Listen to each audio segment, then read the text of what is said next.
We should learn from many partners of ours, namely our partners in India. Prime Minister Modi is doing the right thing by encouraging people to use the brand Made in India. To go back to the country. We are in Vladivostok right now. This is the city where you get to see a lot of cars driven on the right side, imported from Japan.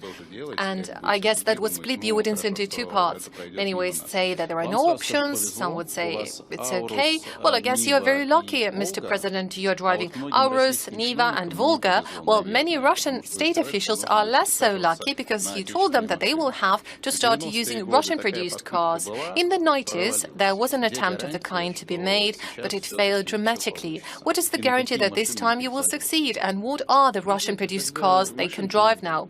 Well, back in the 90s, there were not too many cars available. Now we have those cars. Well, probably they are somewhat modest compared to Mercedes or Audi that were only being procured in the 90s in huge numbers. But I guess in this regard, we should learn from many partners of ours, namely our partners in India.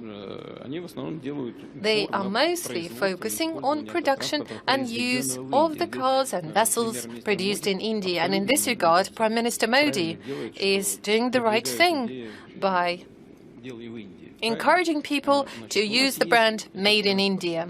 We have those vehicles available as well, and we should make use of it. It is absolutely adequate, and it does not violate any obligations or commitments of ours under the WTO.